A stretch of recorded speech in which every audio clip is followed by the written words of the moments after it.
Hello and welcome everyone. Greetings on the occasion of World Art Day, and thank you all for being a part of this celebration with our panelists at Art Journal Foundation.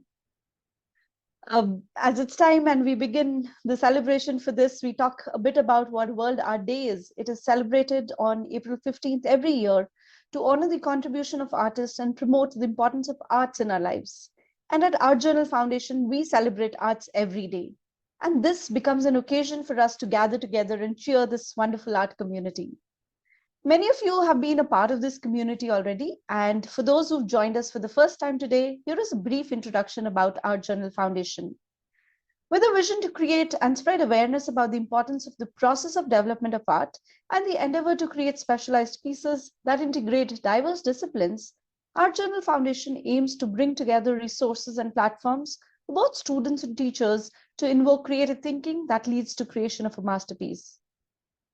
AGF supports the process, practice, and exploration of arts across the globe. We believe that art and culture are essential foundations to the community and a necessity for a more equitable and just world. As facilitators, catalysts, and provocators in the field, AGF supports critical investigations, explorations, and experiments that push boundaries of knowledge and practice and challenge dominant narratives.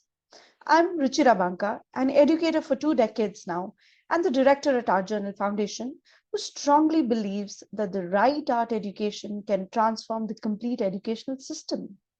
I'm sure that there are varied thoughts that the educational community carries, and we've gathered here to understand the perspective from practitioners who are educators themselves.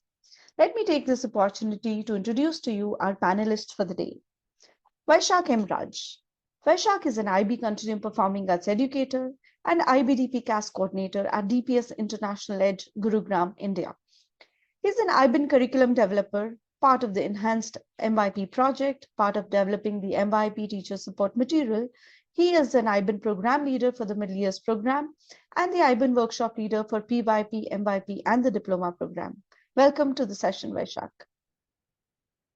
Thank you, Ruchira. We have on the panel Nia. Nia is an MYP visual art facilitator at Genesis Global School, Noida, India. She is a passionate and creative artist and specializes in graphic designing and printmaking with a flair of experimenting new artistic styles, particularly in digital art. She's an educator with over 16 years of experience, holding a bachelor degrees in fine arts and web design. She's taught at various prestigious institutions. We have our next guest, Neil Sengupta. Neil is the head of Department of Arts at Shivnadar School, Noida, and is a theatre expert. He is a founding member of Third Space Collectives, a theatre production organization. His journey as a communication coach is marked by a decade of artistic excellence, collaborative ventures, and leadership in education. Thanks to all of you to being a part of this discussion, where we intend to know your thoughts about art just being an expression to aesthetics or beyond. Over to you all. Good evening, everybody, and hi, Vaishak and Neil. I think art education is very vital these days. It actually imparts 21st century skills to the students, which are really crucial for them in this upcoming future that is unknown to them and where it can be. Art education is a well-rounded education. It offers students a unique platform for their self-expression, exploration, and their personal growth as well. Beyond aesthetics and values in art that we talk about, education plays a crucial role in fostering creativity, critical thinking, and even collaborative in the individuals. What do you think, Vaishak? How does it pan in your art field? Oh, thanks. When first we had a discussion, when I saw this is what we are going to talk about on this day, immediately I remember this, line that I heard somewhere. I do not know who told this thing. Uh, And the line goes like this, that, every child is an artist, but the problem is how to remain as an artist when we grow up. And, it sort of struck me so, vividly because uh, every now and then I could, hear, because we are all teachers, so uh, I could hear someone passing by and tell, oh, I used to, paint a lot when I was in my school days. I used to dance a lot when I was in school days. I used to act. I was part of my theater club. I was part of my music club. And then you have this long lost passion and that story that, revolves around it. And I used to wonder, like, what makes them so deeply attached and connected with this. Now maybe they are in different walks of life, in different professions. Some might be engineers, some might be teachers, some might be teaching science, etc., etc. But what they, the art that they pursued is so deeply connected to them, and it still is a source of something, source of hope, you can say, a source of resilience at times, and at times a source of inspiration also, you know and I'm sure we all have that one friend or one colleague or one long relative who's like, I want to get back into dancing, or I want to get back into painting, and we all have that person around. And then when I see my students in the classroom who are actively participating and doing everything, and in my heart as an educator, I'm always thinking that, will they also be one among the cohort who will, turn back years later and tell that, oh, I used to dance, or I used to. So how to make it so relevant in their life that it does not become a long lost passion or an interest or a talent. So, and that has been my vision as an educator all along. How do I sustain it within, the years that you have with them? You have that control, and you do everything to nurture. But how to incapacitate them that it becomes so integral part of their life? And I never thought that so deeply, like when I was when I was dancing or when I was practicing. But honestly speaking, I think we crossed that age barrier in which, we suddenly realized that, our art was just not passion and interest and something that was, we were preparing for a competitive era. But at different stages of life, art has a different meaning in your life. Absolutely, I agree with you, Vaishak. Because as a young child, they are just exploring themselves, and they're just trying to find who they are and what they can bring, what things are bringing pleasure to them. But when you get a little older, say when we have our kids who have been with us for some time, you will see a drastic change in them. They get into the whole journey of self-expression.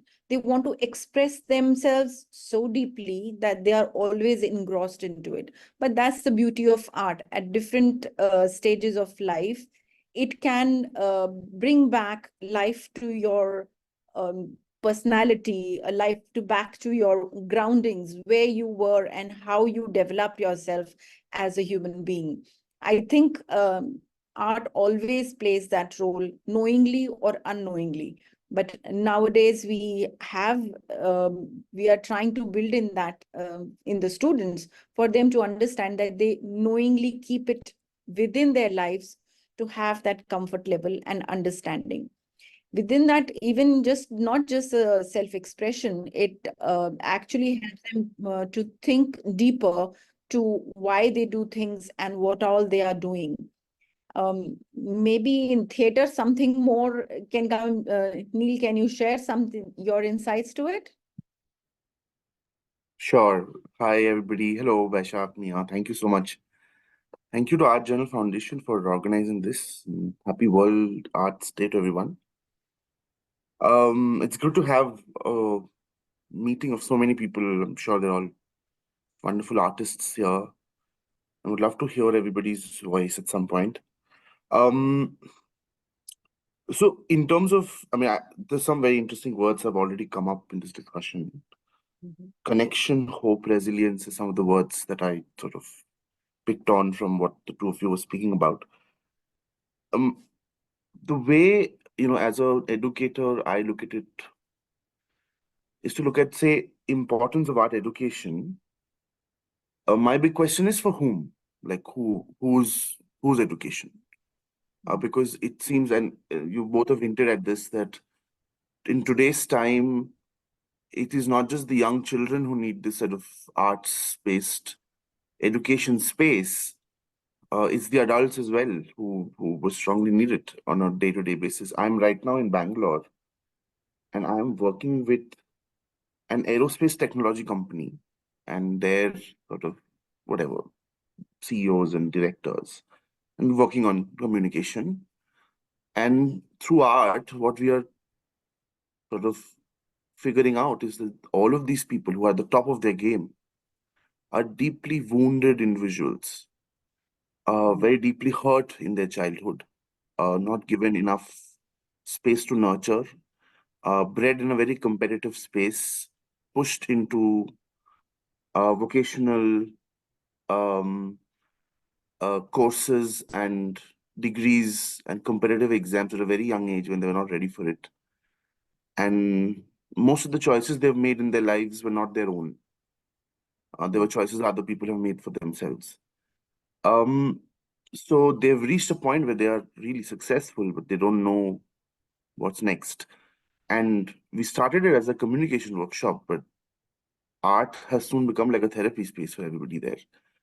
And I was sitting with my co-facilitator and wondering, then what is the role of arts right now as an urgent need is to hold space for people, because most of the work that I along with a lot of my colleagues in theater, in school or outside we are trying to hold space for people to come and connect with each other. We are creating manufactured space for people to play together, paint together, just be together, because we don't have those spaces in our world right now. We don't have spaces where people can come and be with each other without agendas.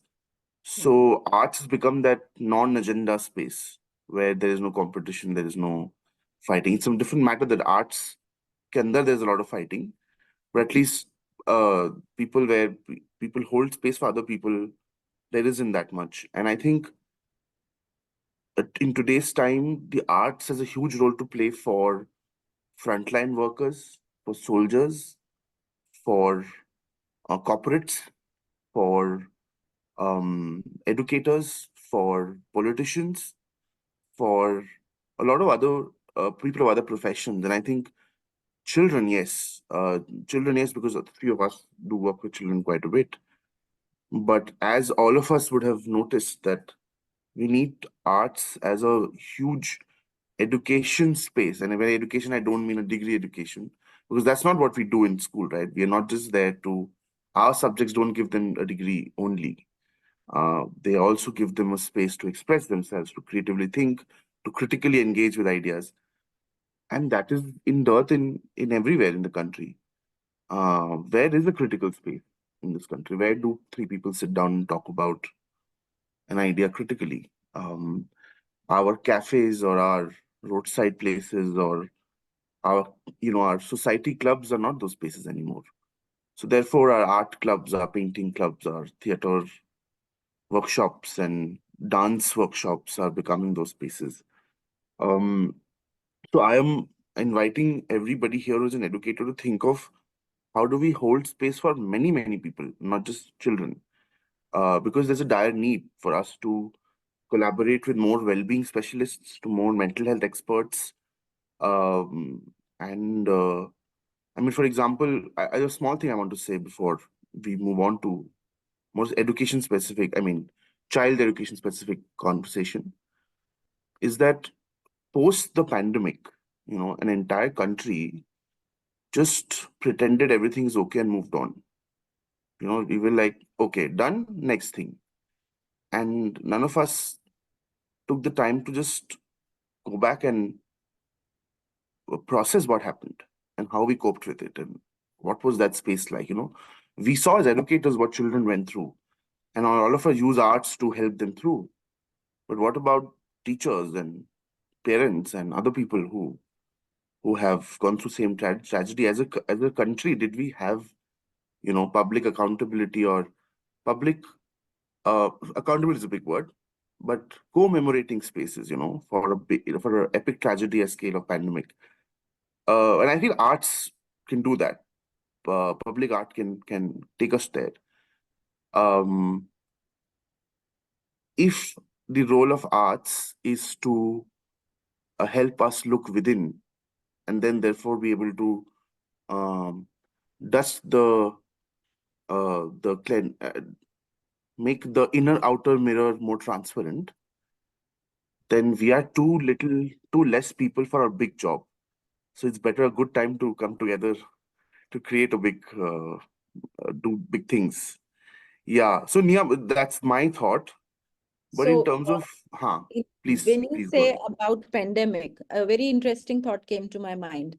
During Hmm. the pandemic time, we all were stranded in our house spaces. We had nowhere to go. And we teachers, we had our roles to play, and we were still online and teaching students. Very interesting element that came across was there were certain teachers we used to interact with. They would come across and they would say, at times we feel, what do we do after the lessons are over? There is no interaction with anyone. So we started meeting separately after the school hours when we had our own space for half an hour, 45 minutes. And sometimes they just wanted to sit and sing. Sometimes they said, okay, can we do some dancing? Let's how we used to party. There would be music. Let's do dance. And sometimes they would say, okay, Nia, you used to do some activities for us. Can we paint something? Can we do something with whatever we have in our house? So that brings back to the urge towards art is more to pleasure yourself, to believe in yourself. Yes, you can do it. Something that is going to bring back to you and stuff like that. Because during pandemic, we used to do that. And it always revolved around music, dance, even drama, We even did those small games where you say one statement and you follow it up and the story is coming and then suddenly there is so much of acting happening. So art is that space which brings people joy, a comfort, and a belief in themselves. I think that is my thought when it came to when you spoke about pandemic. But yes, today's children, they require a new age. They need to understand how to critically understand and analyze a situation to solve a problem wherever they are, because no more the working scenarios are not going to be the same. Whatever the new fields are coming up, the children will have to innovate. They will have to bring in a lot of creativity, critical thinking, and working around that to actually build on. And I think we as artists and art educators, we can bring that for the students.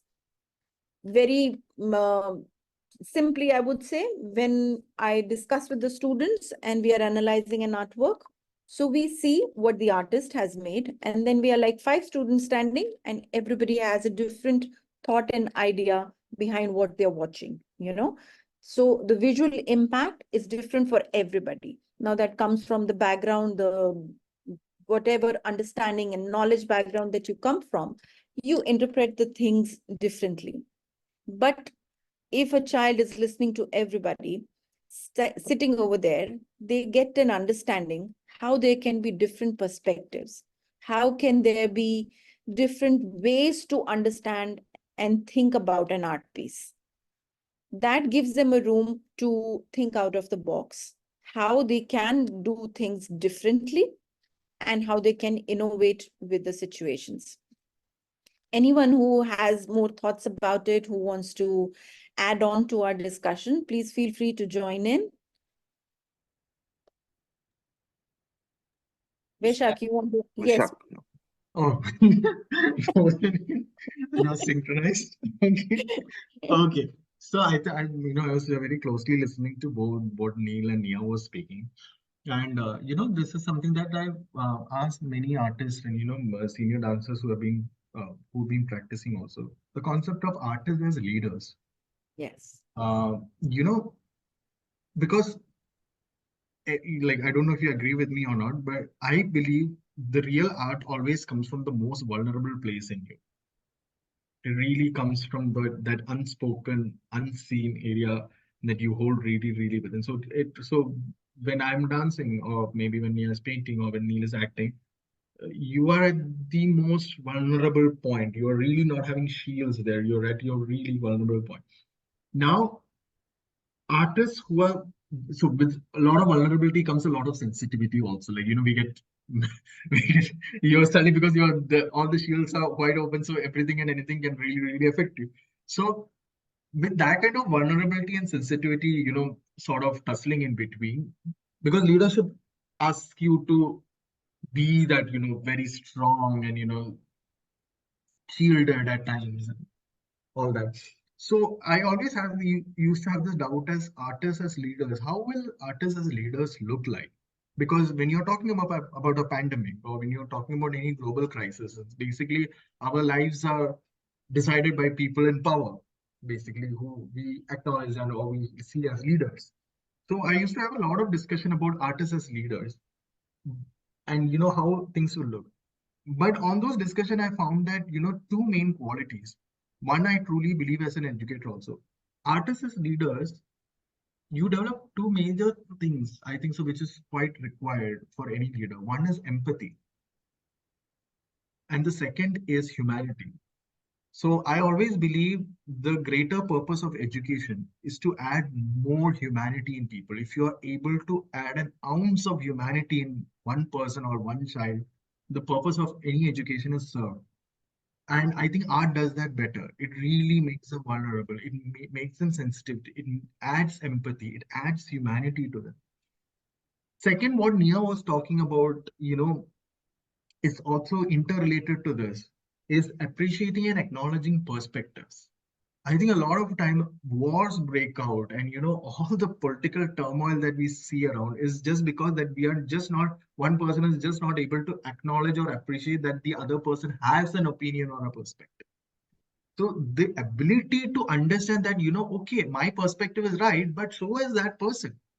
And at times, even the ability and the skill of synthesizing perspectives comes to artists. I think I do not know any other uh, genre or discipline that focuses so much on synthesis of perspectives than art.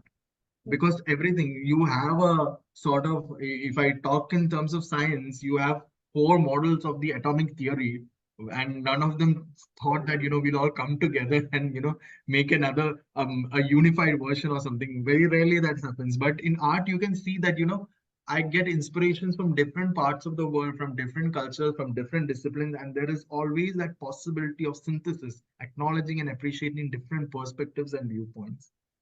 And which also comes to the last point that I'm just, before which I'm throwing the ball to all of you, is the nature of jobs that comes across. Like nowadays, when I see all the startups and everywhere, and this is something that I discussed with my parents also, like, because when the child is so much into dancing, they're like quite worried. Oh my God, like, where is the career going to? What will he end up? What will she end up? And at times I think it's okay not to think about that right now, because you never know what are the jobs that is upcoming in future. And I used to throw this to my teachers and everyone out there that with the coming of AI into picture, and a lot of technology that we are still not aware of, which is going to come in the next century, maybe, or in the next 12 years, what is the role of a teacher in a classroom? Or what is the role of, or what is the purpose of a child going to a school at times? I think art has more to play with it right now, because everything and anything that is going, the the capitalization of human error and human vulnerability will only be present in art. And a lot of jobs that are going to come, which are not even existing as we speak now, will have art integration in them. And with that, I'm just throwing the ball to you. I mean, I'm sure we'll open it up to other people as well. So, Nia, you wanted to say something? Please go ahead. I was just trying to say, Neil, why don't you give your viewpoints to it? Yeah. See, I took the cue like a good actor. Yeah. So I completely agreed. I think it's a very good question that you raised, Aishak, is, artists as leaders. I mean, you are a good example of it. I mean, I'm sure Veshak, Nia, everybody here has good examples of artists as also not just educators, but also leaders in the education space. And they are being looked at, potential leaders, all of us, because of certain skills that we bring to the table. That is important, and you've already really listed that. But I think the biggest, I would say, is to find creative solutions to problems. And I think that's a huge skill that people have suddenly realized that, oh, artists have it by default. They have the capability of finding very creative solutions to very stringent problems. And they're able to step back and breathe and be like, okay, we're not getting a solution here, we'll find a way. And then go back, introspect, reflect, think about ideas, and come back. And like and I'm going to use the word again and again, in a very increasingly vocational world, India, that has become, art has become a luxury, and artists have become a rare entity, where the need of arts is huge and the number of people who can do it is less. In the senior school model, we are, as a school, also trying to model arts in a very different way.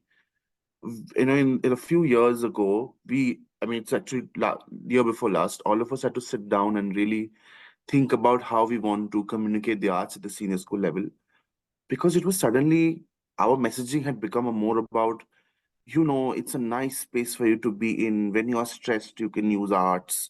When you're not feeling well, arts is a good place. And then parents and students are thinking, oh, okay, when everything is done and we have a little bit of time, we'll do some art.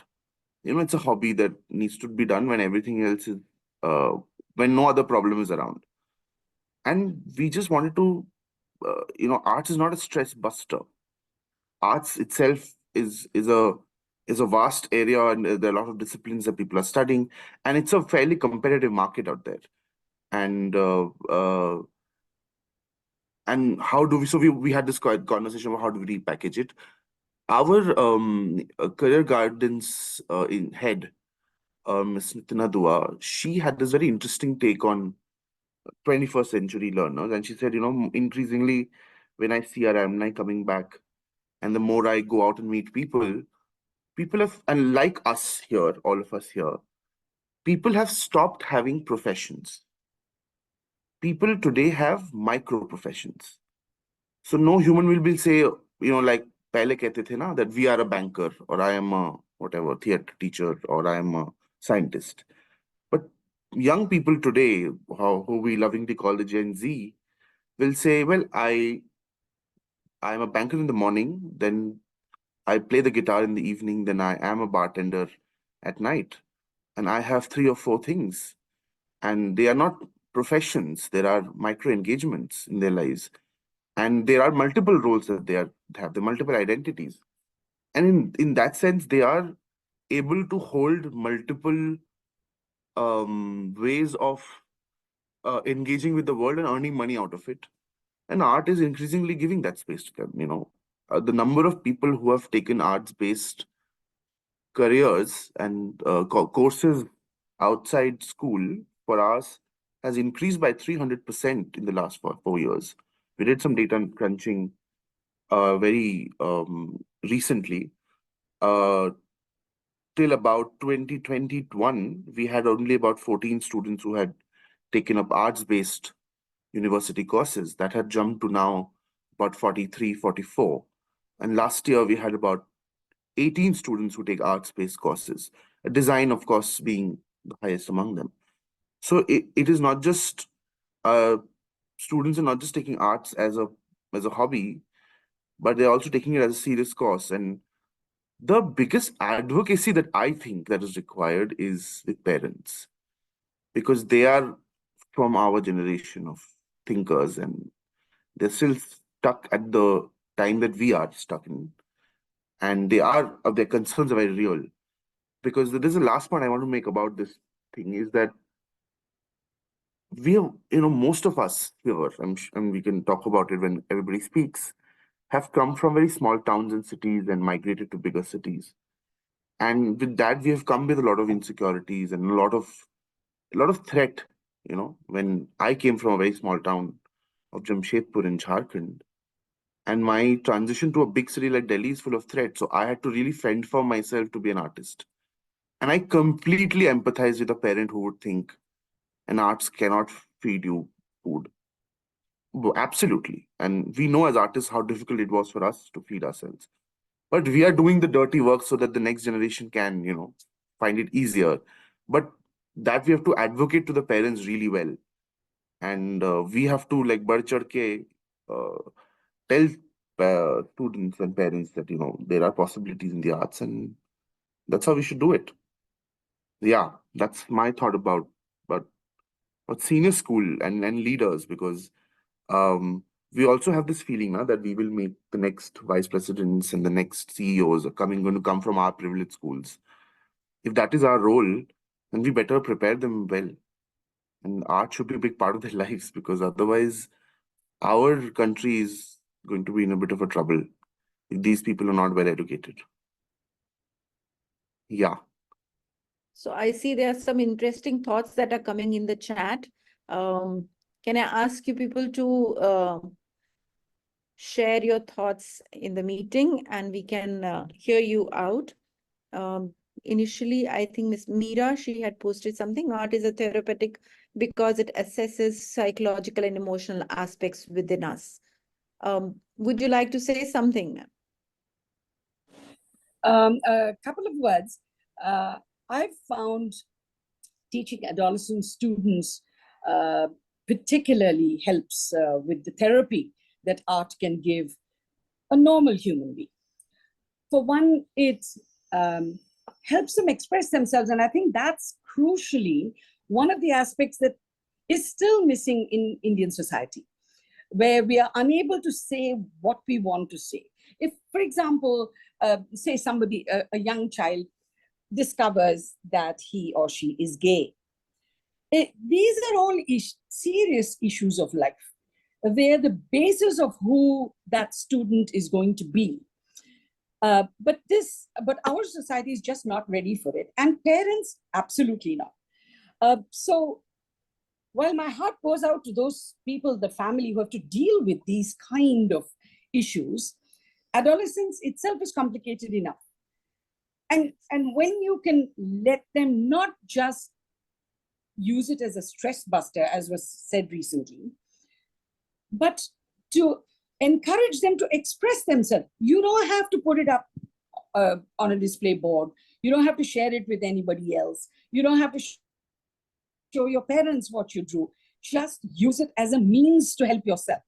And when I'm saying art needs to be therefore integrated into everybody's education, I think there's a very serious need in the Indian systems, not just Cambridge and International Baccalaureate, but the Indian systems of the state boards and the CBSE, to stress that art must be taken. There is no need to even grade them. Just allow them to indulge, allow them to go to the drama room, allow them to sing, allow them to dance, allow them to freely create, draw, sculpt. And I think that expression that they get is hugely essential in today's world, particularly post-pandemic schooling, which has taken a great toll from everybody: teachers, educators, students, parents.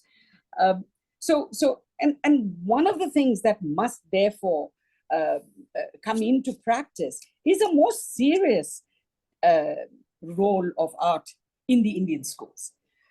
That's essential, because all of us know how, particularly as art teachers, all of us know how the art classes just generally do your homework, I'll just supervise you kind of thing, or the class teacher teaching art. I think that has to really stop. Enough of treating it like a pastime, and schools need to understand the true value of the subject in long-term I totally agree with you, Miss Meera, because art, what I believe in, is not just an expression. Art actually helps students to understand so many concepts from other subject groups. There is so much of mathematics in it. There's so much of science in it, be it drama, be it dance, music, or visual art. You can find so many connections over there. And these concepts can be beautifully taught to the students and which will stay with them lifelong. Because when they experiment it along with a certain other context, they can actually remember it much better than actually treating it. And I think Christy had something similar to. One thing that I wanted to add, Nia, is that Please. it's not at all, and I think that's what schools and parents have to understand. It's not about creating a picture. It's not about singing or dancing and the end result. It is about life skills that this area of study actually gives to an individual that will carry them all through life. You know, Absolutely. somewhere I do agree a little bit with what Meera was telling, but at the same time, it always used to make me wonder also. And I think so I shared this with you, Nia. I think so when we were together. Uh, Yeah. you know, when even like because both of us are IB teachers, we used to discuss this that the IB actually lays down so much structure and possibilities into plays with arts, be it dance, be it music, be it drama, everything. And you know, when I'm talking it, I'm just realizing how the whole thing is so problematic that I used to wander across the globe to find dance teachers who are offering dance at a higher level and even in the diploma program, because even though everything was laid out so systematically and everything, there were school systems and there are many systems that actually you know I won't say progressive enough. I rather say who are quite hesitant to even take up the subject. So in a lot many, I think so schools, the privilege ends with visual arts, and with performing arts, it really does not make the cut of getting into the higher grades mostly. Theater, dance, and film for that matter, film and media arts. It really does not make the cut, and and I feel that a lot many of our students who are quite interested in this digital age to explore all this, where because art itself has also not is now quite interdisciplinary and transdisciplinary in nature. We connect with each other. Like I today as a dancer, I cannot tell that I'm not interested in visual arts or in theater, because anything that I create is so transdisciplinary and interdisciplinary in nature in today's world. So I do not know where the hesitation or the fear actually stems out from, but I think so. The the schools and the systems that have actually taken that step to see how arts can enrich the life of students have really seen massive results in their communities. And I think so we all have individual instances from our own school ecosystem where it has really changed the picture. So maybe you can just throw some light on this. I know that me and Ania particularly has a lot to share on this regard. So art just is actually, it's a beautiful journey. It is not about like I would say Veshak would not say it's about the final show that he did. It is the whole process of planning that dance, practicing it, and building skills and continuing from there. And then the show comes. So the whole part is a journey. And that teaches you so many things in this world, that how did you deal with the situations which were not comfortable, or which you needed to go a little beyond, and you had to go to a little ahead of your comfort levels. How did you deal with that? There are emotional turmoils around that. How do you deal with that? These are the few learnings that we can actually teach our children when we teach them in our classes, when we have them in our classes. And I agree with what Meera was saying. She wanted to say that we should have that for the students in our classrooms so that they can indulge in it and they can understand how to deal with these situations. Mia, I There's a- wanted to give the example, if Yeah. if I may. I'm a retired IB teacher and a current IB examiner as well. And I'll make it very short. There was a student of mine who, at the IB diploma level, I discovered as his teacher that he had lost his father when he was only 11 years old. Now, this is something he had not come to terms with. He just sort of withdrawn into his shell like a little snail and had nobody to talk to. And it was unbelievable how the diploma program in visual art helped him to deal with such a major problem in his life, to the extent that it just happened that I had also lost my father when I was 10 years old. And we found this commonality between teacher and student, and he made that the theme of his exhibition. And not only did he express all his fears and his issues with having lost the father and the trauma of going through it and not having come out of it, he also was able to express to his mother, who had never spoken to him about it, who broke down at the IB exhibition and hugged me saying, "You have given me opportunity to know my son better than I ever knew him before." Now, this is a very serious issue. But just to say, give an example of how such a major event in a student's life had actually brought mother and child together, and at the adult age of 16. So we have a much more important role than we probably realize. Absolutely, I agree with you, Meena. I think Christy has posted something here in the chat. Christy, would you like to share your thoughts with us?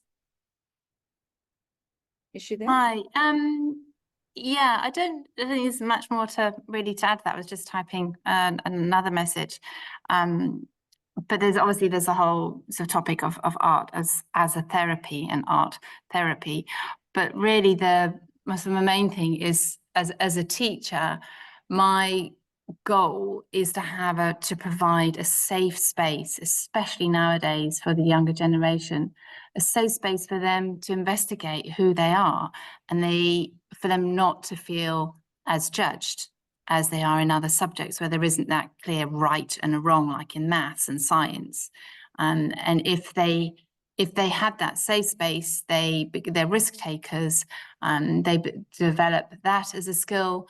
They can hopefully then develop resilience and perseverance.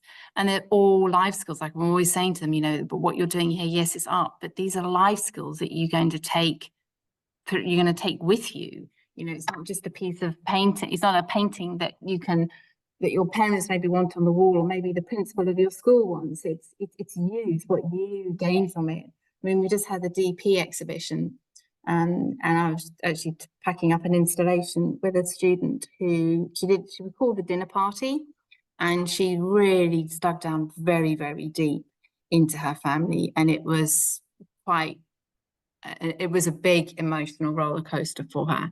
But she made that commitment, and yeah, she discovered things about her family that she had no idea existed. So it was quite a challenge from an emotional point of view to support her through that at times, and to say, well, actually, and it's not the first time, with a DP student in particular, say, well, I think actually you maybe need to see a counsellor. There's a lot that has been opened that, that art obviously has a great place in providing a platform for that student, that individual to release everything and process, rather is the right word.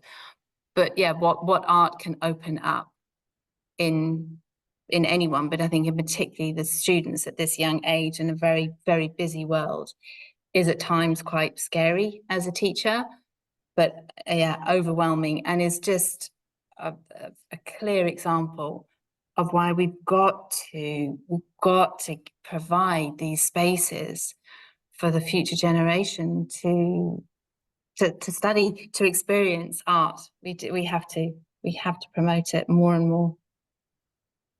Absolutely. I agree with you. Children really need that space and it just doesn't support them to de-stress or something. They actually find their actual way in life. What are their passions? They can actually visualize, even if it is not art, they can actually visualize. Because sometimes I have students who have come to me, okay, we want to do visual art, but while doing it, I can see how these students can make drawings of structures much better, or make drawings for cars or motorcycles much better, because that is what is inclined to them. Maybe they can go for industrial design kind of a course further ahead, and then they can see how they can develop their career over there. It doesn't have to be visual art all the way, but it does give them an insight, and which is something that we should be looking forward to in giving that space to the students. Yes, Neil. No, you're absolutely right. And most students who, I mean, in our school, for example, we have been running a lot of programs which are not technically a curriculum assessed programs. There are signature programs that we run, and a lot of the students we found out who were part of these art programs, most of them are process based, investigative spaces, and they're not very outcome based. And students who are part of these programs turn out to be far more collaborative, communicative, better conflict problem solvers, very good with conflict resolution. They are able to manage time better. They're able to prioritize work better. They're able to speak about difficult things to their parents better. They're able to navigate difficult situations better.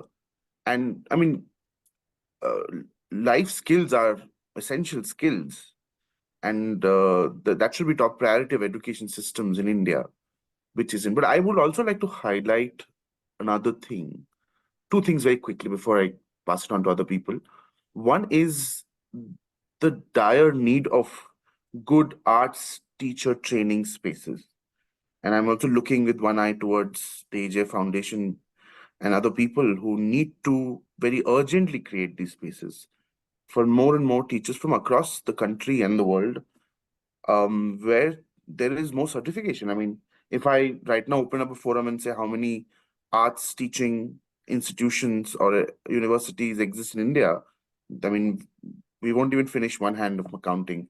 There are a handful of them. Performing arts is hugely lacking in that. So that is our urgent need. So as educators, let's all get together, find ways of creating more such spaces for teacher training. And also, I want to bring everybody's attention to the kind of work that's happening in arts education outside big K-12 schools, and what other programs are running in the country and who are doing some amazing work. There are four organizations that I would like to quickly talk about. One is the Kabir Project, which is run by the noted singer Shabnam Varmani, who's a Sufi poetess and singer herself. She runs this Kabir Project, which does the Shabad Shala program with around 40 schools every year, out of which 25 schools are government schools. We work on oral traditions and oral knowledge through poetry, philosophy, and music. And they go around from different parts of the country to work with the learnings of Kabir and other Sufi poets through oral teaching, where they get folk singers from different parts of the country to come and actually work with our kids. And they go do these Rammat sessions, they do these Shabad Shala sessions, where Shabad, which is the spoken word, is the medium of teaching. And it's a wonderful mix of philosophy and poetry and music that culminates in different years in different parts of the country. And the amount of headway they're making with government school students using arts is immense. The two other collectives that come to my mind is one is Nazaria Collective that is in Maharashtra, and Quest that's also doing a lot of good work with children in the interiors of the country, and bringing arts education to, frankly, a lot of the government-aided education institutions. The one organization that I'm closely associated with and very proud to have done some work with them, and who's done some amazing work. And if you're in Delhi sometime, you should check them out, is Aghaaz Theatre Trust. It's a theatre collective that is made by young learners from the Nizamuddin Basti in Delhi. And some of them, when they started, they were 11 years old, and the co-founder there, Sayukta Saha, worked with them since they were 11, and she used just drama and music and dance to handhold their journey as they became adolescents in a minority community in India. And one of them recently, last week, he's turned 22. He was one of the panelists at one of the forums I was in. And I was looking at the boy and thinking, wow, like what has arts done to this boy? He's not just become a celebrated actor, but he's also found a voice for himself through the arts. And at one point, he would have gone on to become a mechanic, but it was the arts that drew him out and got him to become a theater practitioner, a theater facilitator. And today he is working with young children using the arts, facilitating such workshops for other people. So I would also like this forum to have more such examples of, arts-based organizations that are doing work outside established schools. Mr. Shreyas, please go ahead. You've been raising a hand. Good evening. Am I audible? Hello. Yes, you're audible. Yes, yeah. Okay. All right. The question is, we know that this is the question for the art educator we are teachers. It's not just for the panelists. The question is, we know that art is so good. It helps people express. It removes everything negative, and we find it so very positive. We learn so many things. The question is, why students taking art, the number of students is so less? That's the question. I mean, as compared to, say, math, science, business, economics, we are the students when they reach at the age of 9, till 8th standard. I am a teacher who was taught right from grade SKG to grade 12. Currently, I'm a IBDP teacher. And I also teach grade 8, 9, 10, 11, 12. Now, the moment we start the art education process in grade 8, students are so very enthusiastic that we know that, okay, so and so students, many students are going to be the part of art and design, or in future they will be the students of visual arts in grade 11. But when these students come to grade 9, the number of students out of, maybe I have a class of 4 divisions, and each division has got approximately 20 students or 24 students. But when I calculate, when I take the overall number of the students who have joined art and design or visual art, the number is just 4 or 5 and not more than that. So when I say is like, we as educators, we put so much, effort, so much of effort in order to make the students understand what art is. And we do so much of, at times we are not just teachers, we are actors, we are performers. We act like we do everything in order to make the student understand how art is so very important. But in spite of doing so much of effort, taking so much of efforts by us, the number of students taking art is very, very less. That's the question for the art educators, the panelists as well. I'm done. Yeah, I think I can just go on with this because that's a question that I've been asking, whenever I enter into senior secondary schools, actually. I think there are different layers of this because it's quite a layered issue, to be very honest. There is no one single point which I can discuss on this. One is, when you talk about core subjects like, STEM subjects, the pathway is quite clear. in front of them. It's a very, very clear road. Like, you know what is the signal, where's the like where you have to go, and which university, and so the pathways are quite clear. And as Evolved had said, the pathway to arts is also clear, to be very honest. There's a pathway, but it's not clear and it's not very known. So if you go to, for example, let's say in a DP, child is taking CS as a course, they are very clear that, they'll take CS, they'll go to a university in UK and they'll pursue their bachelor's there at this thing. So that's the plan. So we all know this, that plan somewhere, goes. A lot, many of us who are sitting here, might have graduated in different things, doing different things. Now that's the case throughout the world. But with arts also, I think it is so important to apprise parents who are, planning to send their children abroad, to help them understand the concept and the living example of creative economy that is going on in the West. You are paid, like there are statistics and enough number of examples out there that creative-based professionals earn much more than normal STEM-based courses outside, and it's a very big fact. So the British Council, I don't know if you know, during the pandemic years, they actually launched so much research study on the creative economy boost in the West that is happening, and many people who are STEM-based educators who got inside arts education then went into the creative economy sector. So if you go through the University of British Columbia and everything, they have specialized courses known as arts in STEM education, arts in this, arts in that, this thing, everywhere where arts is integrated, because that is where the economy was moving to. And somewhere, like, because of whatever waves are happening, that creative economy boost is also going to, flourish towards the Asian part. We're just waiting for that momentum to happen, because you have enough number of doctors and engineers and architects outside there now.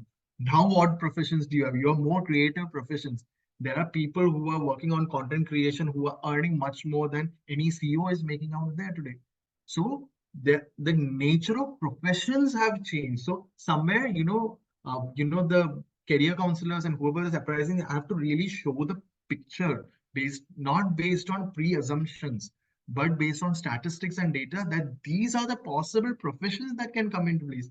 So many times they're not picking up on subjects based on what is going to end up. They're picking up subject based on what is there now. And now is very uncertain at this point as we are talking, with so much AI and so much technology coming in.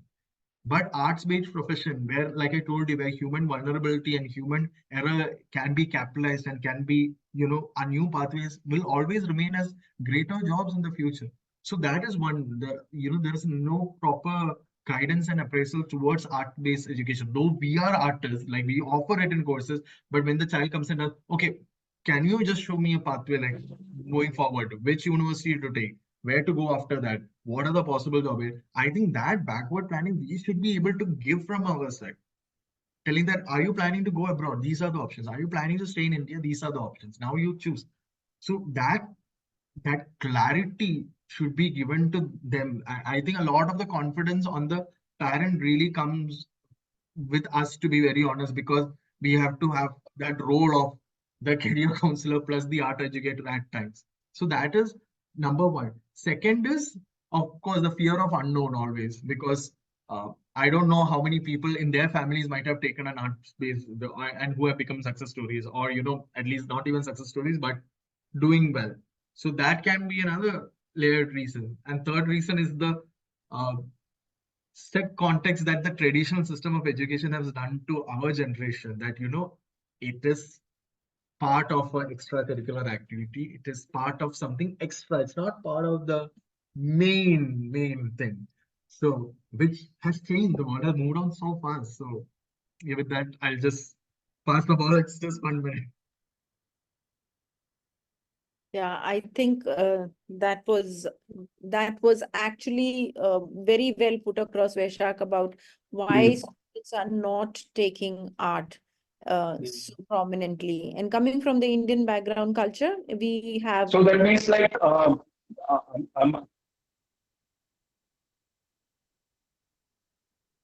Okay.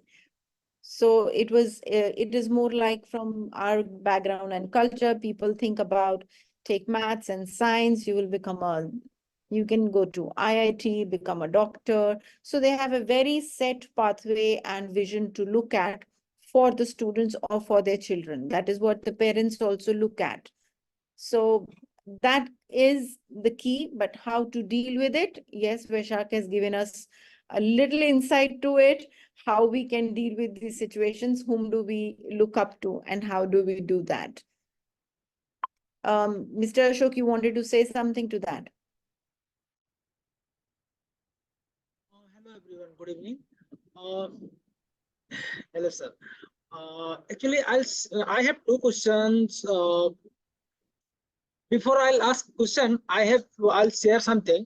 When I was in grade 7, that time actually our school runs SUPW, right?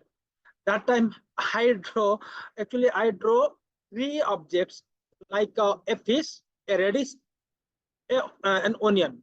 Okay. After that, what is art? Actually, I didn't know that time. When I came to Delhi, then I was in Sri Aurobindo Ashram in Delhi branch, and I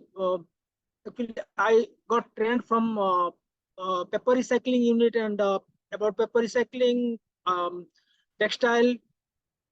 Then slowly, actually, I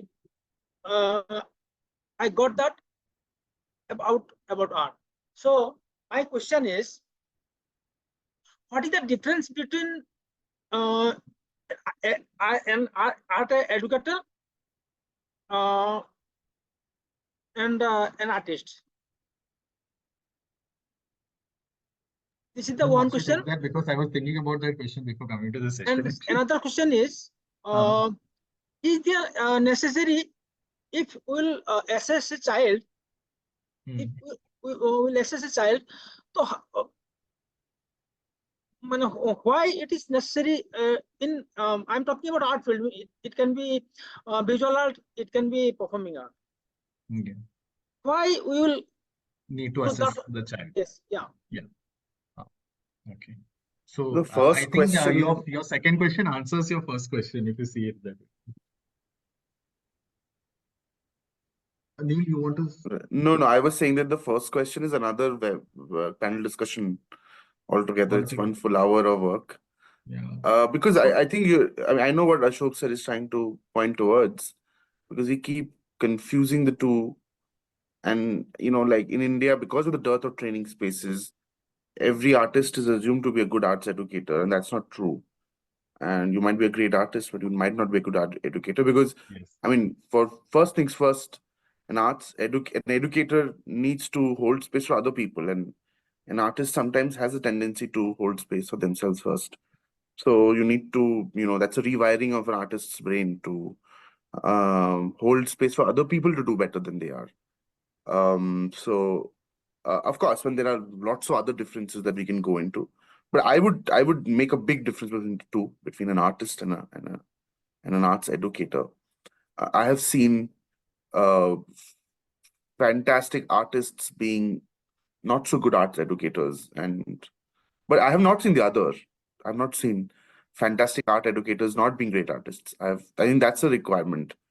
You need to understand arts really well.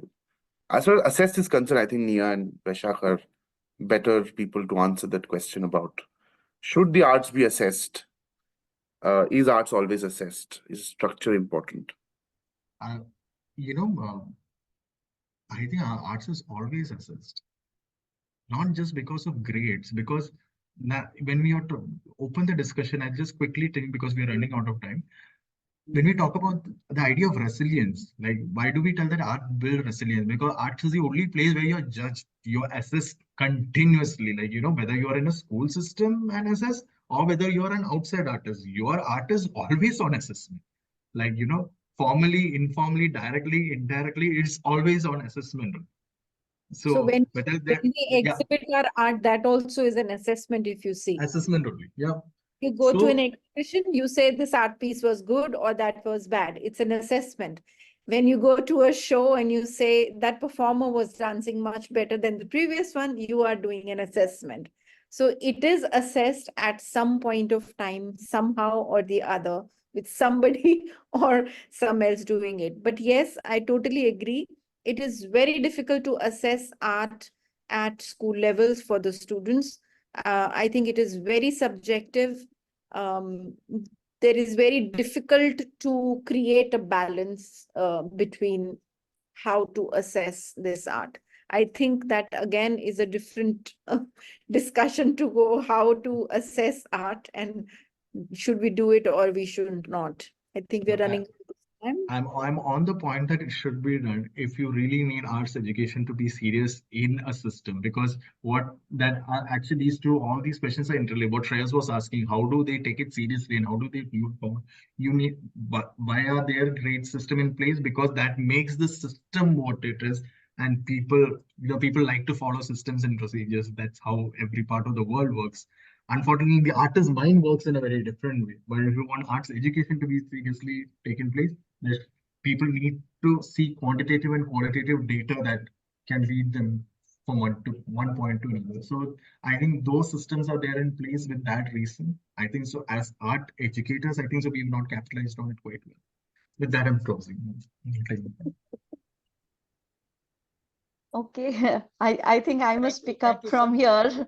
And, for me, this was such an insightful discussion. And, everything boils down to one word for me. If I were to express one cent from my end, is awareness, awareness, be it to the parents, be it to the students, be it brought by career counselors or be it brought by universities, a path forward. And awareness for self, and mostly the awareness to the art educators that we are talking about. And I'm glad to see that we as a community, the few thoughts that we heard from our panelists and from the other members in the community today, that we all think on the same lines about the importance of art education. All of us realize that it is important. So the only thing is that we need to take actions. It's there in theory, it's there in our minds, it's there on papers, but we need to take that action to really bring about an impact. And that is the big thought with which we started Art Journal Foundation, to be able to create those creators, to support teachers and students. And we look forward to you all being a part of this journey, because we can't do it by ourselves. It is all of us getting together with the same thoughts to bring that impact. And let's do it, is what I would request. So big and special thanks to Nia, Neil, and Vaishak for sharing these wonderful thoughts. I would request that all of us be in touch and keep thinking about such beautiful topics that we can discuss on, and take these insights back to our classrooms, back to our workspaces, and create the best learning spaces for our students. Thank you very much, everyone. Thank you. Thank you so And I would much. request AJF to do this every week. There's so many distinguished panelists, people here. Absolutely, Mostly, why we'd not? love to hear I everybody. already have the next topic about talking about assessments in arts now. So that is definitely going to happen soon. So Please, people who are please. ready to discuss about it as panelists, please, let's be in touch. You can just connect with us on the emails that you've gotten the Zoom link from, and we'll be in touch. Thank you, everyone. Thank you very much. Bye. Bye-bye.